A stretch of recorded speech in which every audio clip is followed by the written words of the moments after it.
All right, good afternoon, good evening, everyone that's joining in to watch this video. This is our dynamic team that will be going over our roundtable discussion for 811 Executive Leadership and Team Dynamics. Today we have a special guest, Miss Alexis. If you don't mind introducing yourself, telling us a little bit about yourself, we'd love to hear about it. Well, thank you. First of all, I have such holds North Carolina A&T near and dear to my heart. So I'm super excited to have the opportunity to speak before everyone today. Uh, Close childhood friends went for grad school, and we probably have one of their daughters going next year. So super excited about that. Went to many, many, many homecomings. So a little bit about myself. Alexis Kerr held 20 years in automotive, working at giants like Delphi Automotive, Cadillac more recently, and then General Motors. So had a lot of opportunity in automotive. And more recently, as of last month, I spent 4 years at Hallmark Mahogany as the vice president of the brand. So responsible for leading us into sort of the next generation of the brand, moving us beyond cards as you know it as your Family Dollar, Dollar Tree, creating mahogany.com, doing all the things around having a podcast with Melinda Williams, Amanda Shields, moving us into linear. So we introduced Mahogany Films, and then just moved us into events. So we had Mahogany Honors last year, where we honored 40 women across the U.S. who are African American, may not have fit into our age, 30 under 30, 40 under 40, but just incredible women from a number of different industries as well as nonprofits. And then Mahogany Moment is an event that we have in the fall. So, just really excited to have this conversation today, talk about leadership. In full transparency, last month was my last month at Hallmark. And so I'm really still excited to share with you, because I think many of these leadership lessons will be great as we look forward to what I'm doing next, which is super exciting as well. All right, well, thank you for that. We'll take it away with Ms. Harris. You can take it away from there. All right. Well, thank you so much for joining us. Um, I'm Juanita Harris, and I am a first-year grad student, doctoral student here at North Carolina A&T. I am also the Director of Governance and Technology for Real Estate for Duke Energy, have been with Duke for about 10 years. My topic around leadership is developing strategic leadership mindsets and competencies. And so my first question I'd like to ask you is, do you believe that strategic leadership is an innate ability, or can it be developed? Well, Juanita, love the question. And not a lot of times do people even decipher and ask these type of questions. So I'm really excited to talk about that. I think it definitely can be developed. A lot of the times when we think about leadership, we just don't have the skills in our toolboxes. And so you have amazing universities like yourself, or like Stanford, or like Northwestern, who's teaching these, whether it are CMO classes or leadership classes. And so there are so many opportunities. I think, yes, there are a handful of people who innately know how to lead, but I think nowadays with a lot of the emotional dependencies our employees have, like, we need tools in our toolbox to really lead, and they're different from what they were 5 years ago, even 10 years ago, much less decades ago. And so the ways in which we need to relate to employees, the ways in which people are bringing, supposedly their whole self to work, the ways in which we engage and talk to people of color, things we have done decades ago, are just not acceptable today. And so I think definitely we need to be taught, we need to have better understanding and training. There's nothing wrong with that. And so as I think about being a strategic leader,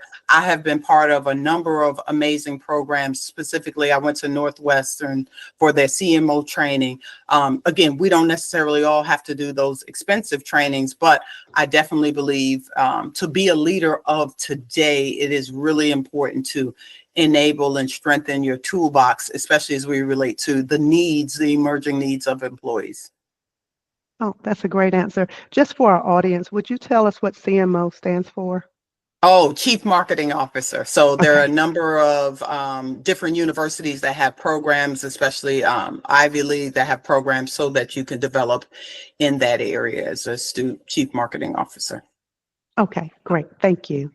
And then as we're thinking about the leadership capabilities and core competencies, what have you found to be essential in leadership and leaders when developing strategic plans for your organization? What core competencies really are essential? Yeah, I think the first one is really around setting the vision and a purpose.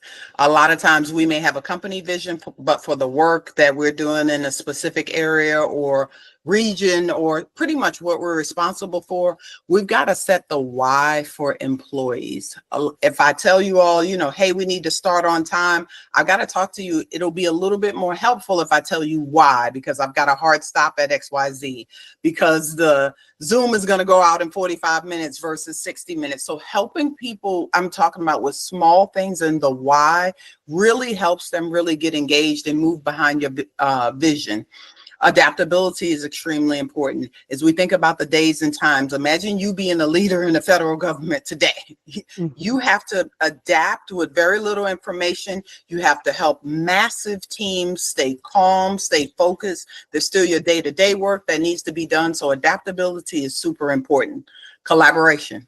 There is no way we can do any of the work. All of you, here before me, you've got to collaborate. You got to check on times. You got to make sure dates. Did so-and-so get back from vacation? Is this still a good time? And then I just think about the simple collaboration Jerome and I had just in going back and forth, making sure like, hey, are these the questions? Is this the good time? Will we get to everything? I mean, we talk about collaboration, but really it takes work on both sides to make sure both parties are whole. And then the last one is really what we do innately as people of color. We just are resilient and agile. We have to get stuff done.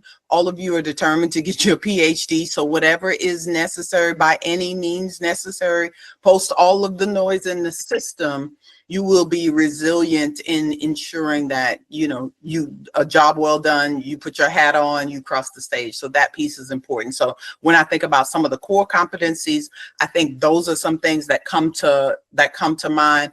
Obviously, you need really good emotional intelligence at a time like this. You need cultural insight and intelligence and analytical thinking. You can't say enough about problem solving and analytical thinking. I love that list. So I'm just going to go back over it. It's understanding your why, being adaptable, collaboration, resilient and agile, emotional intelligence, which I do believe is like key right now in the environment in which we work, understanding the culture, and being analytical. That is a huge list. Yeah. And I think there's some good points that you brought out, Ms. Kerr. Jerome? Juanita. Oh, all right. Well, thank you for that, Juanita, for transferring it to me. My name is Jerome Lewis. I am a 19-year veteran working for the federal government as an IT program manager, as well as a proud veteran. On top of that, I am a first-year PhD student with the great North Carolina A&T University with the focus of organizational leadership. In our studies, as a leader, it's important to create a vision, assess effectiveness, and pivot when necessary. How do you put measures in place to track strategic effectiveness? Yeah, first of all, I understand 30% of the U.S. government are veterans, which is something that I did not know. So just as you move through this, I'm going to use the word exciting because these are my marketing terms, but just as you move through this time, I just pray that all is well, Jerome. That piece is, just important with a lot of uncertainty. And to get back specifically to your question, not only do you need to create the vision, but you've got to create the, key performance indicators, KPIs that help people understand what does success look like. Also, I think the thing is that you've got to talk about, when you talk about your effectiveness, what are the numbers? What's the data leading? But then for us, the other piece is like, what is our gut saying? What are the people saying? So there are these analytical Measures that we have, again, KPIs. Did you increase your sales? We increased our social specifically on, we went from 2,000 followers to 60,000 followers on Instagram in the first year for Mahogany. We never had done an event, so we started using budget, sponsoring events. We had goals of reaching a much younger audience. As you can imagine, people who love cards tend to be your grandmother, your mother, and then you're trying to pass down that heritage to great granddaughters or granddaughters. And so really thinking about what do we do to tap into that younger audience. Those are all measures of success. Okay, our audience was here. We've moved them down 8 to 10 years. So those are what I'm calling hard skill KPIs. Those are measures, but we've got to be really careful that we think about the qualitative measurements, the insights. What do we hear from our customers when we're online? What are they saying in the comments? What happens when there's a mass shooting in New York at a church and innocent mothers and grandmothers are killed? What are we as a brand saying about that? Like, that anecdotal piece is so important to your success. Think about how many of the brands today, their bottom line, their KPIs of success on Wall Street is being impacted because they removed this program or they evolved in their thinking. And now that's hitting the bottom line. So I think it's so important that we don't forget the qualitative along with the quantitative when we're thinking about success, because nowadays, again, all of that really matters when we talk about our bottom line, when we talk about our dollars and cents. And then the last piece is always just to be, in my mind, innovating, thinking about what are other companies in your sector doing. That piece too is important, thinking about your strategic effectiveness, because your customers are looking at your competition saying, well, they're doing that. Why aren't we doing that? Southwest Airlines is a great example. There's no longer 2 free bags. Well, for some people and families, that was the only reason they use Southwest. And now look here, yesterday I saw, okay, Frontier Airlines is saying, hey, we got free bags over here. And so I'm mentioning this because you have to stay tapped into the culture, because all of that definitely impacts your bottom line. So it's so important to make sure we don't just look at the quantitative and say, okay, our KPIs are here, we hit these numbers, XYZ. We got to make sure we understand what's happening in the culture and we understand what's happening with people. Exactly. And I like how you said Southwest and the correlation with what Frontier did. And they took that change that someone else did and they pivoted within their own marketing structure and say, hey, it's not going to hurt us to do it one time. We actually may gain people just from that. So that's a great point. And speaking on KPIs, how do you align the organization on the importance of these measures to ensure everyone is working towards the same goal? Yeah, I think one of the biggest things we could do here is not just set goals, but communicate them.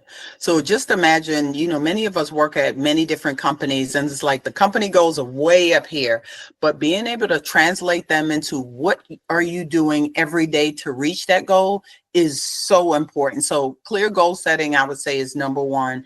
Cross-functional collaboration, that piece is number two. So it is understanding if it's an assembly line, if it is the government, just whatever your industry is, whatever industry you're in, understanding how does the work you're doing impact sort of the downhill.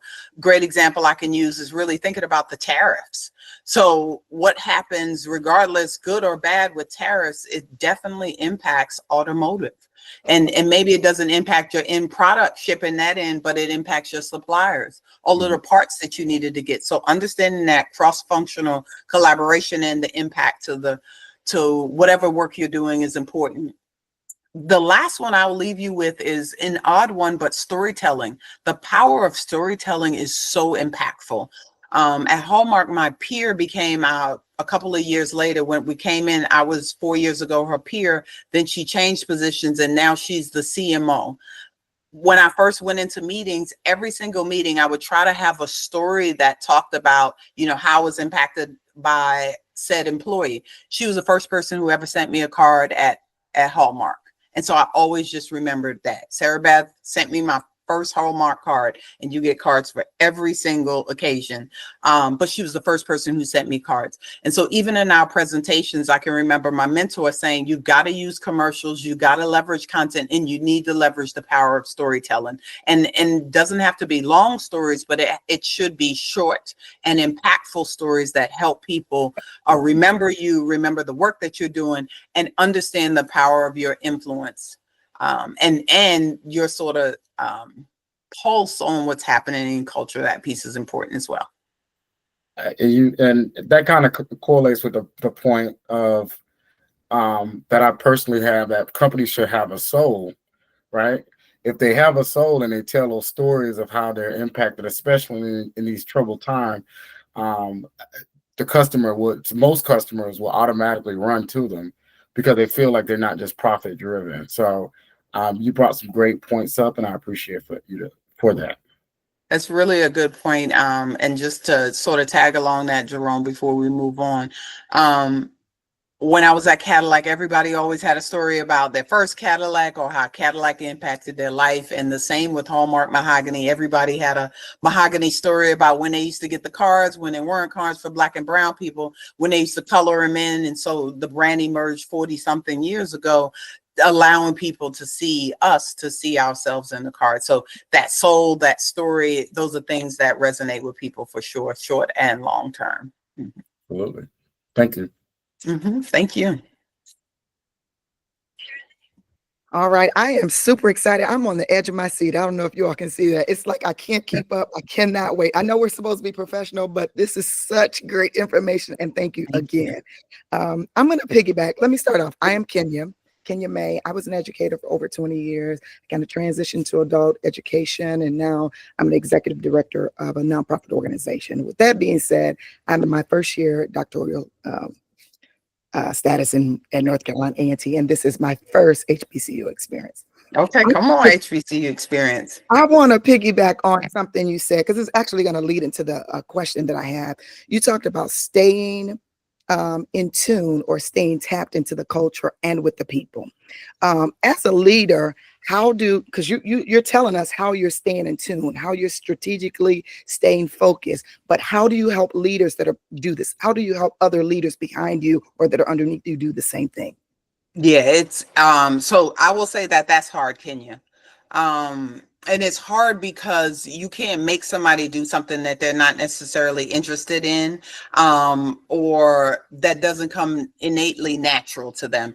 I'll just give you an example. If you look at a basketball enthusiast, they're not created equal. You got some who are watching every single game. Like, I'm a fake sports fan. My sister, on the other hand, is the real deal. She knows all of the names, all of the everything. So I can do my best to try. I'm a fake watch a game. I'm a multitask, but like, sis knows all of the players, all of the stats, where they came from.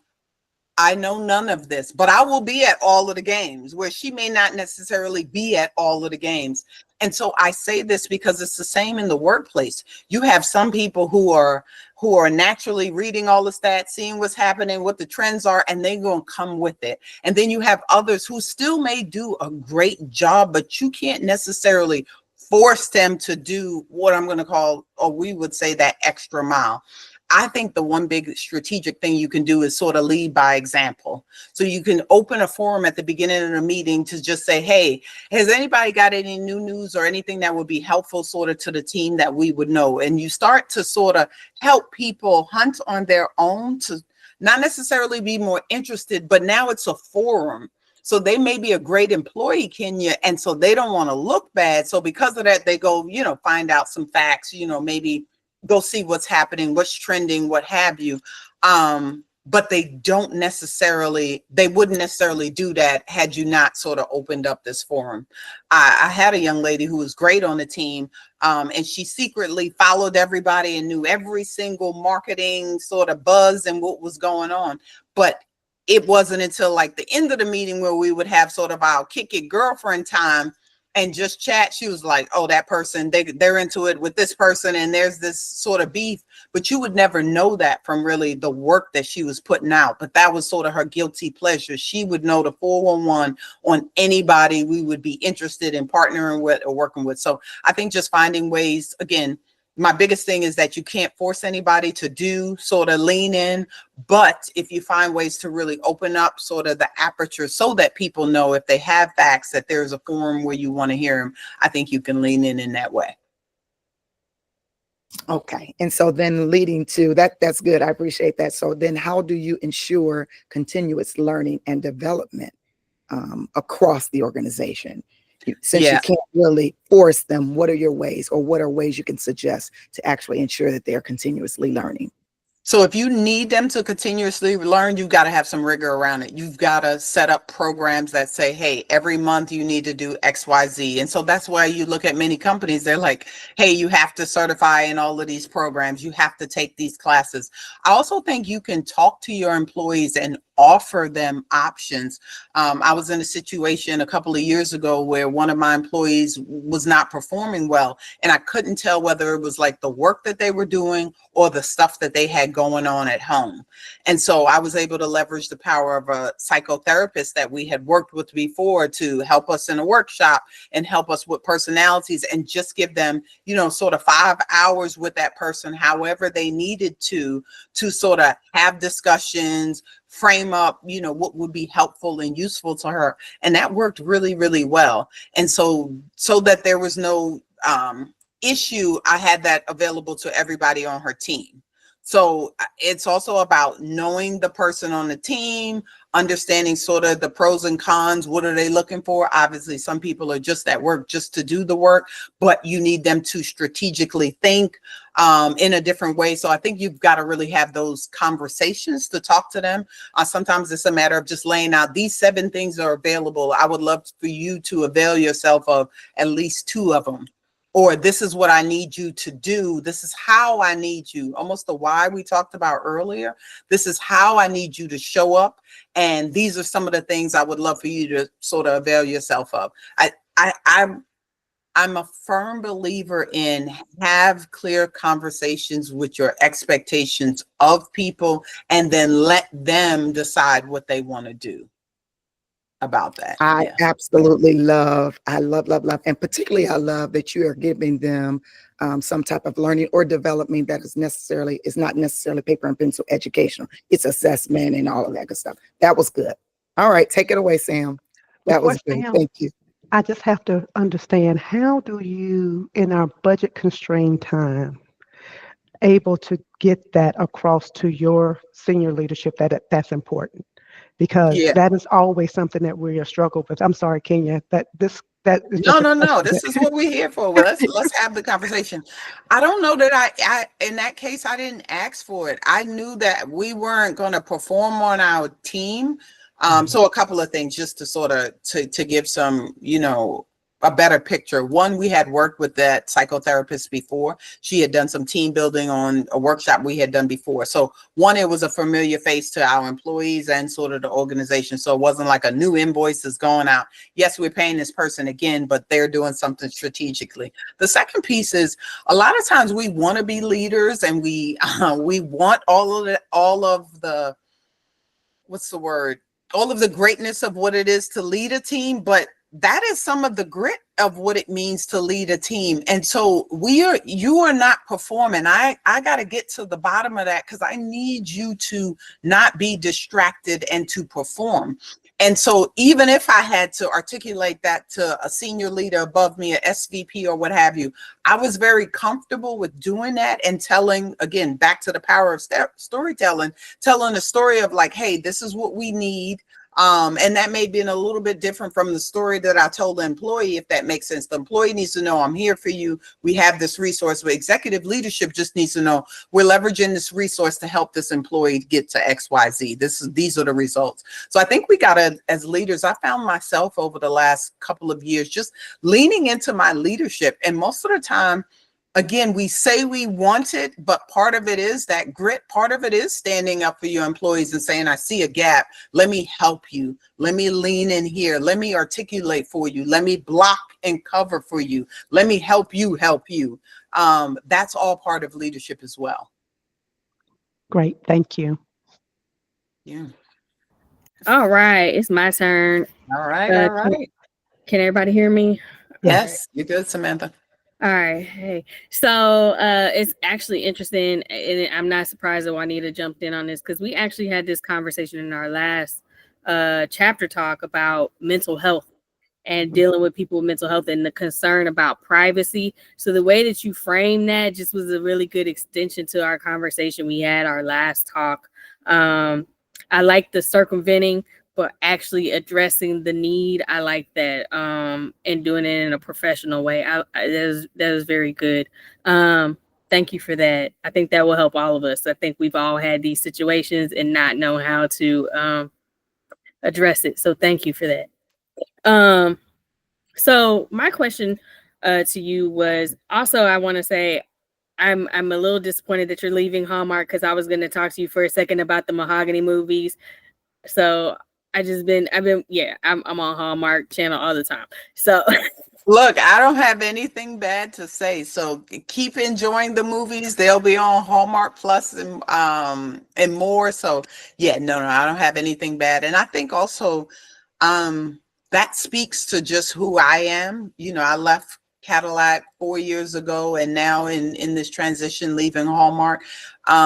The thought is that people get crazy and nasty when they leave a place. And that's just because you don't have the hope and the faith that God will bring something, your next chapter. And yes, you will have people at work who may do disappointing things. And so you can have a disappointing moment, but I'm just under the sort of framework when you see people go nuts, it's just because they don't have the faith and belief in their skill set that they can't go do bigger and more amazing things. And so, you know, when one door shuts, another one begins, but there continues to always be, I always say, if you're good, you're always going to have opportunities, whether it's with some corporation that's iconic, like the last couple that I've worked at, or whether it's in business for yourself or, you know, consulting others. And so I think that piece is important. The films I'll still always watch. Made a fantastic impact, but also partnerships over the years as well. So, you know, I know y'all are in great positions in many different areas, but whether it be school, work, or relationships, I think we just have to be really mindful of the things that we say, because we've all bumped into people where you like, if you said that about your partner, friend, well, why was you there that long? And so it's just eye-opening. And I just remind people, listen, indication of who you are as well, a reflection of who you are as well. So that's all I got. all right. So I'll just introduce myself. I'm Sam Shields. I also am a first year PhD student and from a private white and state white institution. So that's my background in education. Also, I am I'm the coordinator over a particular curriculum in Houston ISD, which is the largest school district in Texas. And so I've been in education for 20 years. And so that's what I do. So I train teachers and make sure campuses have what they need. So my question to you is a little bit about the reflection. So you did kind of reflect about how you do things previously with a couple of the questions, but we want to look a little bit more. I want to look more reflective in your experience. So, and I guess you can talk to all the organizations since you're no longer tied to Hallmark, but any of them, anyone that you feel like should be mentioned. Do the organizations that you've worked with have or had development plans where they are proactively working to build the depth and breadth of the future leaders' strategic capabilities? Yeah, so I think all organizations, I'm saying all just as General Motors, Cadillac, as well as Hallmark, there's always a strategic framework. Now, the funny thing is that, are you included in the strategic framework, and how do you get included in the strategic framework? So I think that piece is so important. And we as people of color, I'm using that as we, a lot of times we don't ask the right questions. And so we end up, you know, as Black women, the most educated, the lowest paid, but much of it is because we're asking questions and then we're getting a response and we're running and taking actions, but we're not necessarily asking the right questions. So we hear, okay, go get your PhD, go get your master's, it's because you don't have XYZ. But then we go into the work world and we're like, so-and-so who keeps getting promoted, they don't have anything but an undergraduate degree. I mean, I've even worked with a gentleman who was a VP and he only had a high school education. And so I'm just I'm saying all of this because a lot of times we'll go do all of this stuff. And I know it's sort of counterintuitive talking to a PhD class, but we'll go do all of this stuff, get all of this debt. And then we'll be sitting there saying, why am I not promoted? Versus saying, who are the people I should be talking to? Who are the people I should be in community with? Who are the change makers, the taste makers at this said job who are, so while I'm running to go do schoolwork, so-and-so is having drinks with Johnny, and Johnny is before there is even a position, Johnny is having a discussion about, we got some changes we're gonna have to make. So said PhD don't have a job. Okay, wait. You getting into my next question. You getting into my next question. I gotta stop you because you're gonna just run into stop it. And it's also funny because that was actually one of the questions, and Jerome is probably laughing because that was one of the questions. I was like, should I just take out the whole women in leadership thing because it's Hallmark? So I had literally said that and I can't even just be me. I was gonna remix you. No, no, I know we had time for everything, but I no, you like, do, look, but you going too far. You going into my next question. Let me get to my but next. Don't worry about your question because you might come. But see, here's the deal: you gotta just Let her we go just gotta ahead. vibe, Samantha. I'm gonna come up with something. See, you can't be so focused on your questions. But no, it's tying into this. It's tying into it. I promise you, it's important. Okay, all right. I'm gonna pause. Okay. Because you were getting into how mentorship and how to bring all that stuff, and so that's why I was saying. So what do you consider not only the most valuable thing that you have to offer someone as a leader, but what were some of the most valuable things people offered you to get where you are? I want to know about both. Yeah. So let me back up just a little. I think one of the biggest and most pivotal moments in my career, Samantha, was I was sitting in a meeting. All of these executives, I wasn't even a manager. Let's call me assistant manager, Lexi. Executives, senior vice presidents around the table, had a number of meetings with them, trying to take copious notes because I'm trying to figure out what's my role.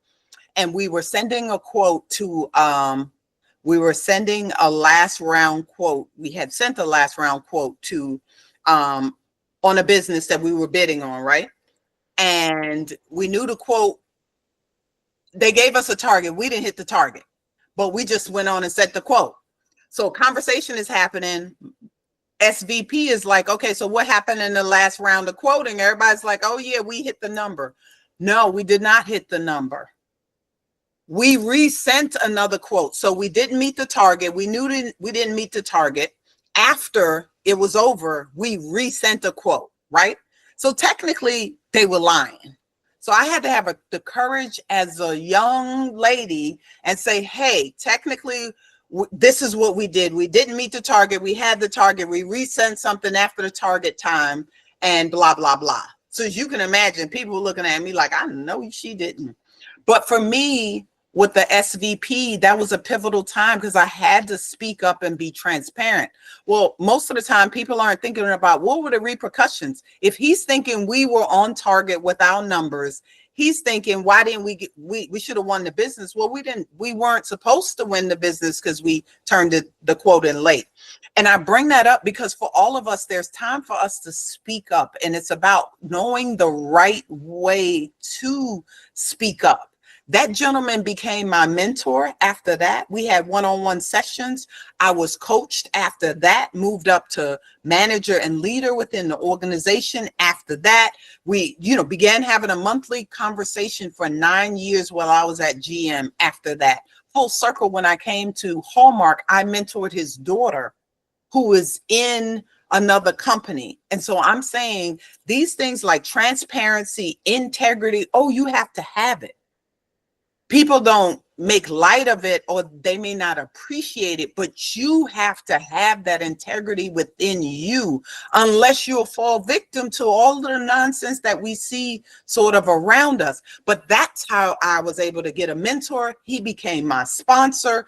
I mean, we rocked and rolled, you know, a decade later. And so I'm mentioning that because that's all a part of sort of this ecosystem of like telling the truth is where it started, but it became full circle 10 years later as I'm at a whole nother job and career. And here I am with a sponsor who's now still supporting the work that I do, still a mentor a decade later.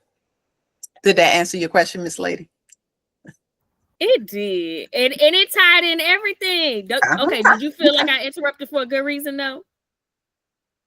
No. Oh, okay. Because I was gonna get you still gonna be able to ask your second question. I wasn't gonna cover that. But I thought you was gonna come. Okay, well, what was you gonna come for then? You remember? Mm-hmm. No, don't worry about it. Don't worry about it. It's old news now. Don't worry about it. Don't worry about it. No, but your questions are great. Great questions for sure. All right. All right. I'm enjoying this conversation with you. Okay, so how often do you reflect on your leadership, and what do you trust to advise you? Like you said that you said this one mentor, but now like who do you trust to like reflect on your practices with? And what do you said about integrity, and I like that actually, because one of my supervisors, we used to butt heads, but she's always recommended all kind of stuff. So I get that. So, but other than, never mind. You know what? You talked about that too. See, you going through all my questions. I'm gonna go back. Hold on. Let me. It's a conversation, though. You can evolve what you had. You did ask something new. A couple of things.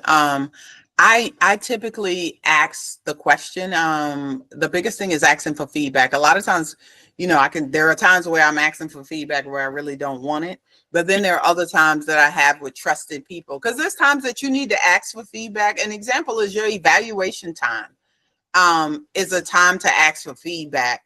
But do you really want it then? I'm just being transparent. Like, do you really want it then, that if it's going to impact your money? So just in knowing that, shouldn't you be asking for feedback sort of a couple of months, you know, before then, making your adjustments? And so then that way, when your money is impacted, you can really have already made the changes that your leader has. So that's why I'm just really careful about feedback. But to your point, Samantha, a couple of things. I talk to people on my team who I know that I can trust, who aren't fearful of, there are literally no ramifications. But that goes back to building a really solid relationship with people so they feel comfortable with giving you feedback, saying, hey, you know, your voice was trembling in that presentation, or, you know, you might have went at XYZ a little bit hard than you were usual, or hey, girl, hey, do you need to take a day off? You know, is everything okay? So you've got to have, you know, I typically just ask like my close group of confidants. Yesterday, I had the opportunity to go to an event with Bozema St. John. And Bose mentioned that she just trusts herself. And she typically doesn't ask people, you know, their opinion. She might ask them what's happening, sort of what's the atmosphere, but she trusts herself and her judgment. And I loved and sort of reflected on that. And in a way that usually I know the answer I need to take. Someone else can give me some more perspective, but I typically within me know the journey. You know, do I need to step out on faith and go this way? I recently made a decision that last October, I originally said I bought 5.5 acres in South Georgia. And I just bought it. I had no sort of idea of what I'm going to do. February, I was like, I'm going to be a Georgia farmer. And that has like took off. Like when I say took off, the USDA, you know, gave me a farmer's license. I'm bumping into people telling them I'm a farmer.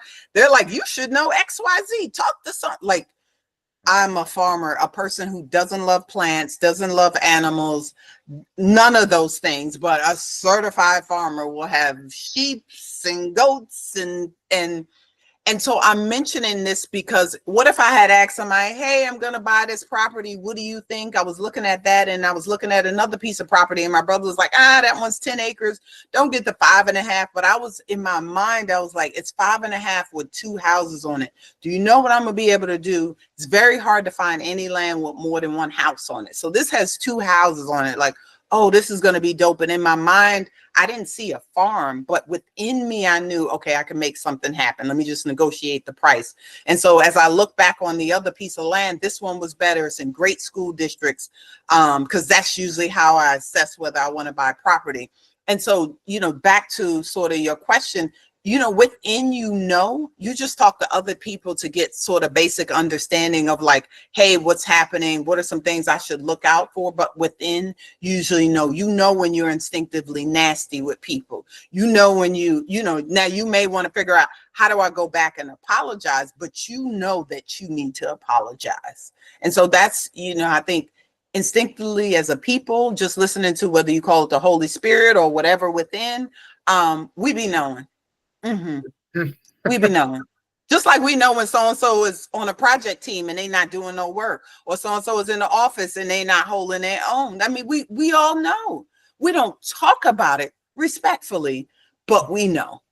And an example I always give when I'm doing a presentation or I'm at a school, I'm like, look, if I gave you $1 million right now to pick 2 people out of this classroom, out of this job, out of this group, who are the 2 people you gonna pick?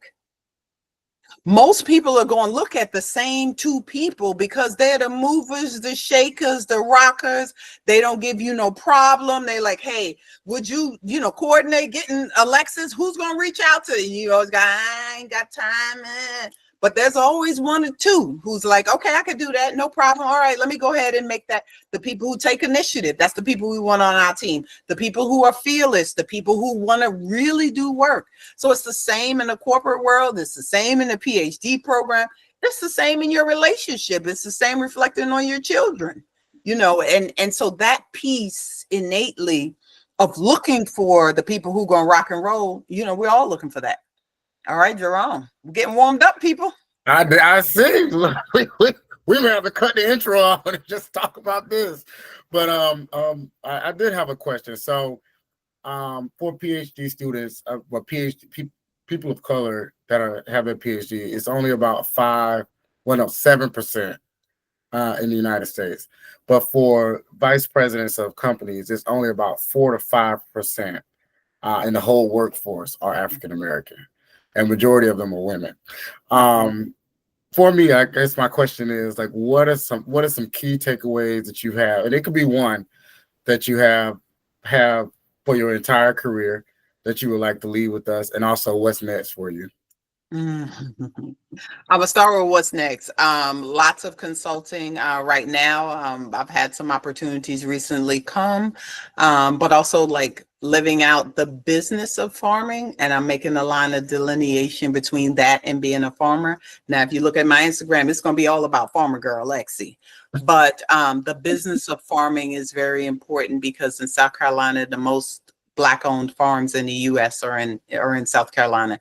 And so even though I'm in Georgia, it's super close. And the business of agriculture is super important as we think about what's happening in culture now.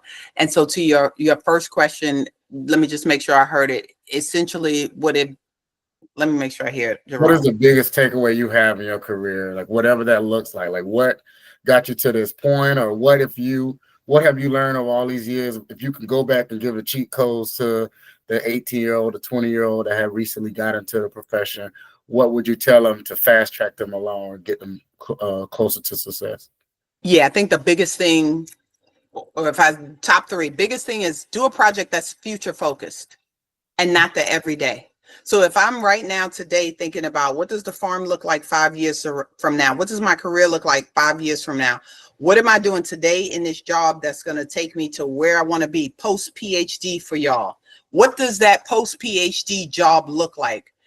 It changes your perspective on what you're doing every day. So you can lean in if you know you really need to know all of these things about leadership, because you said you're going to be a vice president of XYZ. who needs to learn all of this. If you said, I'm just getting this and I'm gonna be a stay-at-home mom or dad, I don't want to be in your group on a group project because you're probably not going to participate. So really having a vision for projects that are in the future are super helppful because there's no rules around it.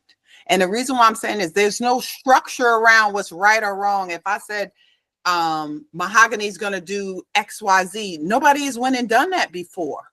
So there's no right or wrong answer. So I have the freeway and freedom to go make some magic happen versus if I'm going to continue and grow the card line. Well, everybody knows how long it takes to grow a card line. Everybody knows all of the. So do things that are future focused and know that your day to day, you're going to kill it. That's just what you do. That's who you are. That's the type of work you do. But do something that has to do with the future. Especially when you're in a company. Who's working on a 5-year plan? What are the technologies that are emerging? How are you part of that?